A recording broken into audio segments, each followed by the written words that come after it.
1 ఫిబ్రవరి నుంచి 4 ఫిబ్రవరి వరకు జరిగిన కొన్ని మోస్ట్ ఇంపార్టెంట్ కరెంట్ అఫైర్స్ అయితే ఉన్నాయి.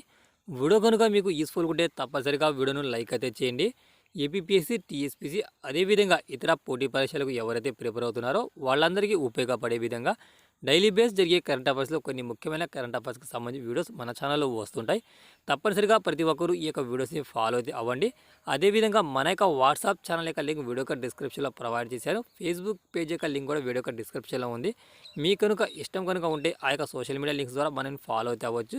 ఎందుకంటే ఒక్కసారి మీరు యూట్యూబ్లో కనుక మన యొక్క వీడియోను మిస్ అయిపోతే, ఒకవేళ మీరు వాట్సాప్ ద్వారా కానీ లేకపోతే ఫేస్బుక్లో కూడా మీరు యాక్టివ్గా ఉంటే అక్కడ నుంచి కూడా మన యొక్క వీడియోకి సంబంధించిన నోటిఫికేషన్ మీకు వస్తుంది. జార్ఖండ్ నూతన ముఖ్యమంత్రిగా ఎవరు ప్రమాణ స్వీకారం చేశారు? జార్ఖండ్ నూతన ముఖ్యమంత్రిగా ఎవరు ప్రమాణ స్వీకారం చేశారు? ఆన్సర్ చంపై సోరెన్. జార్ఖండ్ నూతన ముఖ్యమంత్రిగా సీనియర్ జార్ఖండ్ ముక్తి మోర్చా నాయకుడు చంపై సోరెన్ ప్రమాణ స్వీకారం చేశారు. ఒక కేసులో ఇటీవల ఎన్ఫోర్స్మెంట్ డైరెక్టర్ ఈడీ అరెస్ట్ చేసిన హేమంత్ సోరెన్ స్థానంలో జార్ఖండ్ కొత్త ముఖ్యమంత్రిగా చంపై సోరెన్ బాధ్యతలు స్వీకారం చేశారు. స్మార్ట్ పోలీసింగ్ కింద సెల్ఫ్ బ్యాలెన్సింగ్ ఎలక్ట్రిక్ స్కూటర్ను ఏ రాష్ట్రంలో ప్రారంభించబడింది? స్మార్ట్ పోలీసింగ్ కింద సెల్ఫ్ బ్యాలెన్సింగ్ ఎలక్ట్రిక్ స్కూటర్ ఏ రాష్ట్రంలో ప్రారంభించబడింది? ఆన్సర్ ఉత్తరాఖండ్. ఇటీవల ఉత్తరాఖండ్ పోలీసులు స్మార్ట్ పోలీసింగ్ను ప్రోత్సహించే లక్ష్యంతో సెల్ఫ్ బ్యాలెన్సింగ్ ఎలక్ట్రిక్ స్కూటర్ను విడుదల చేశారు. పర్యాటకులు మరియు స్థానిక పౌరుల భద్రత కోసం హరిద్వార్లోని పోలీసులు సెల్ఫ్ బ్యాలెన్సింగ్ స్కూటర్తో పెట్రోలింగ్ చేస్తారు. కేంద్ర ప్రభుత్వం లఖపతి దీదీ యోజన లక్ష్యాన్ని ఎన్ని కోట్ల వరకు పెంచింది? కేంద్ర ప్రభుత్వం లఖపతి దీదీ యోజన లక్ష్యాన్ని ఎంతవరకు పెంచింది? 3 కోట్లు. ఆర్థిక మంత్రి నిర్మలా సీతారామన్ మధ్యంతర బడ్జెట్లో లఖపతి దీదీ యోజన పథకం గురించి ఒక ప్రకటన చేశారు. స్వయం సహాయక బృందాల కింద లఖపతి దీదీ పథకాన్ని లక్ష్యంగా ప్రభుత్వం పెంచింది. లఖపతి దీదీ పథకం విజయవంతమవడంతో ప్రోత్సాహంతో ప్రభుత్వం ఈ యొక్క పథకం యొక్క లక్ష్యాన్ని 2 కోట్ల నుంచి 3 కోట్ల వరకు పెంచిందని ఆర్థిక మంత్రి పేర్కొన్నారు. కేంద్ర ప్రభుత్వం లఖపతి దీదీ యోజన లక్ష్యాన్ని ఎన్ని కోట్ల వరకు పెంచింది? 2 కోట్ల నుంచి 3 కోట్లు. ఈ పథకం కింద మహిళలకు ప్లంబింగ్, ఎల్ఈడి బల్బుల తయారీ మరియు డ్రోన్ల ఆపరేషన్ మరియు మరమ్మతు వంటి నైపుణ్యాలలో శిక్షణ ఇస్తారు. Uttarakhand uniform civil code committee చైర్మన్గా ఎవరు నియమితులయ్యారు? Uttarakhand uniform civil code committee చైర్మన్గా ఎవరు నియమితులయ్యారు? Answer Ranjan Prakash Desai. Uttarakhand uniform civil code committee చైర్పర్సన్గా జస్టిస్ రంజన్ ప్రకాష్ దేశాయ్ కమిటీ సభ్యులతో కలిసి రంజన్ ప్రకాష్ దేశాయ్ నియమితులయ్యారు. Uttarakhand uniform civil code committee చైర్మన్గా ఎవరు నియమితులయ్యారు? రంజన్ ప్రకాష్ దేశాయ్. భారత వైమానిక దళం ద్వారా వాయుశక్తి 24 విన్యాసాలు ఎక్కడ నిర్వహించనున్నారు? ఆన్సర్ జైస్మేర్. భారత వైమానిక దళం 17 ఫిబ్రవరి 2024న జైస్మేర్ సమీపంలోని పోఖ్రాన్ A2 గ్రౌండ్ రేంజ్ వద్ద వాయుశక్తి 24 విన్యాసాలు నిర్వహించినది. వాయుశక్తి యొక్క చివరి ఎడిషన్ 16 ఫిబ్రవరి 2019 నిర్వహించారు. ఈ సంవత్సరం స్వదేశీ విమానాలు తేజస్తో సహా 121 విమానాలు వైమానిక దళం యొక్క ఈ కసరత్తులో ప్రచండ మరియు ధ్రువ్ పాల్గొంటున్నాయి. భారత వైమానిక దళం ద్వారా వాయుశక్తి 24 సైనిక విన్యాసాలు ఎక్కడ నిర్వహించనున్నారు? జైస్మేర్లోని పోఖ్రాన్లో. 67వ all India police duty meet ఏ నగరంలో నిర్వహించబడుతుంది? 67th all India police duty meet ఏ నగరంలో నిర్వహించబడుతుంది? ఆన్సర్ లక్నో. 67వ all India police duty meet ఫిబ్రవరి 12 నుండి ఫిబ్రవరి 16 వరకు లక్నోలో నిర్వహించడం జరుగుతుంది. ఈసారి ఈ సమావేశాన్ని రైల్వే ప్రొటెక్షన్ ఫోర్స్ RPF నిర్వహిస్తుంది. భారత క్రికెటర్ SVC జైస్వాల్ ఏ దేశంపై తొలి టెస్ట్ సెంచరీని సాధించాడు? Answer West Indies.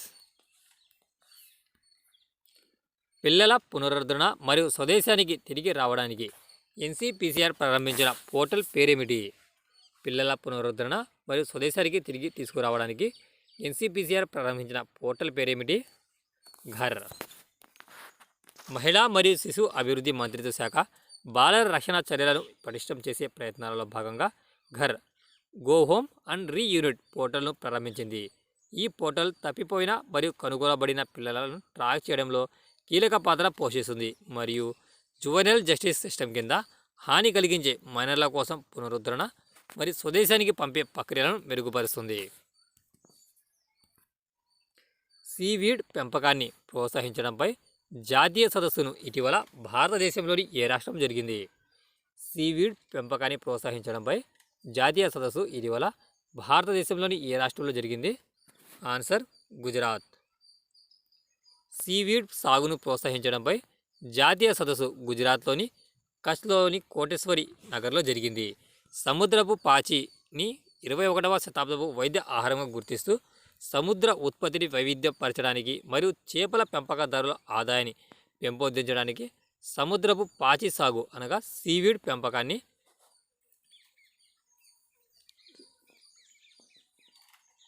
పెంపకాన్ని ప్రోత్సహించడంపై ఇది దృష్టి సారిస్తుంది. Indian hotels company limited IHCL skill సెంటర్ను విదేశాంగ మంత్రి డాక్టర్ ఎస్ జయశంకర్ ఏ ప్రదేశంలో ప్రారంభించారు? Indian hotels company limited skill సెంటర్ను విదేశాంగ మంత్రి డాక్టర్ జయశంకర్ ఏ ప్రదేశంలో ప్రారంభించారు? Answer Ekta Nagar. IHCL skill సెంటర్ను విదేశాంగ మంత్రి డాక్టర్ ఎస్ జయశంకర్ గుజరాత్లోని ఏక్తా నగర్లో సర్క్యూట్ హౌస్లో ప్రారంభించారు. ఐక్యతను వ్యాప్తి చేయడంలో మరియు స్టాచ్యూ ఆఫ్ యూనిటీని సందర్శనలను ప్రోత్సహించడంలో ఈ టూరిజం పాత్ర ఎక్కువగా ప్రోత్సహిస్తుంది.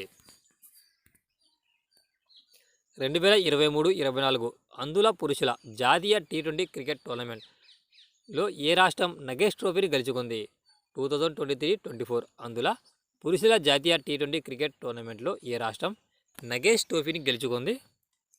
ఆన్సర్ కర్ణాటక. 23-24 సంవత్సరాల అందుల పురుషుల జాతీయ T20 క్రికెట్ టోర్నమెంట్లో ఆంధ్రప్రదేశ్పై విజయం సాధించింది కర్ణాటక.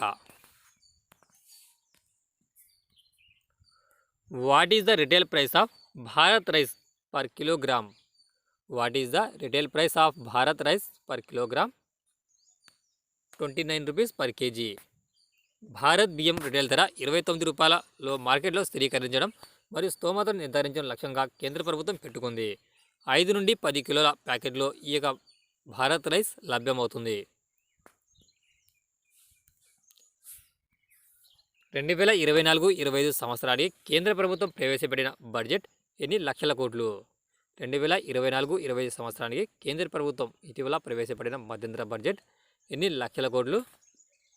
47,65,768 లక్ష కోట్లు. ఫిబ్రవరి 1న కేంద్ర ఆర్థిక మంత్రి నిర్మలా సీతారామన్ 2024-25 ఆర్థిక సంవత్సరంకు ఓటాన్ అకౌంట్ బడ్జెట్ను ప్రవేశపెట్టారు.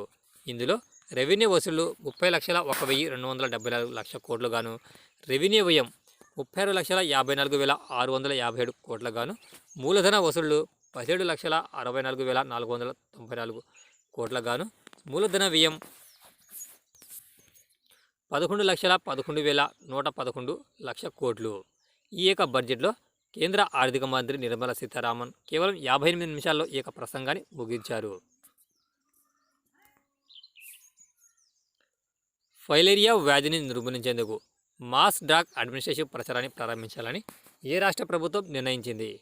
ఫైలేరియా వ్యాధిని నిర్మూలించేందుకు మాస్ డ్రగ్ అడ్మినిస్ట్రేషన్ ప్రచారాన్ని ప్రారంభించాలని ఏ రాష్ట్ర ప్రభుత్వం నిర్ణయించింది? ఉత్తరప్రదేశ్ ముఖ్యమంత్రి యోగి ఆదిత్యనాథ్ ఫైలేరియాను నిర్మూలించే విషయంలో భాగంగా వార్షిక మాస్ డ్రగ్ అడ్మినిస్ట్రేషన్ ప్రచారాన్ని ప్రారంభించాలని నిర్ణయించారు. ఈ ప్రచారం ఫిబ్రవరి 5 నుండి 15 వరకు కొనసాగుతుంది. ఉత్తరప్రదేశ్ రాష్ట్రంలోని 17 జిల్లాల్లో ఏక ప్రచారాన్ని నిర్వహించనున్నారు. ఇది ఫ్రెండ్స్, వీడియో కనుక మీకు యూస్ఫుల్గా ఉంటే తప్పనిసరిగా వీడియోను లైక్ అయితే చేయండి. Thanks for watching exam Lent.